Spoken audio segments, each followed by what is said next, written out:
We just returned from our buy fair for independent dealers, and the Whirlpool Corporation booth was absolutely buzzing. There's a lot of new and exciting coming. Nothing as exciting as Maytag's Commercial for residential launch, though.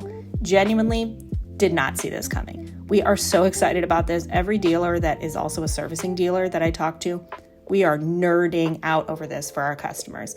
It was impossible to get in to see this in the booth. You can see the crowds were kind of crazy. It was like trying to get into a club. Thankfully, the day before, we were given a private product training on the units where Chloe here, what an icon, took apart the machine in sub 5 minutes.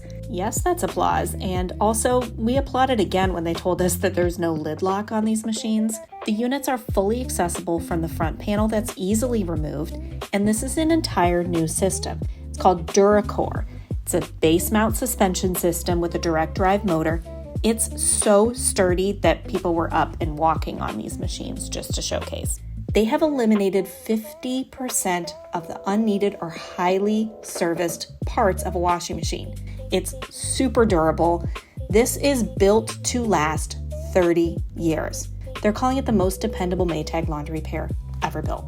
You would not see signs like this or this if they weren't ready to back that statement up. We ordered ours for the floor. We will see them hopefully in a couple of months, and we will give you a closer look once we have the units in our showroom and plugged in.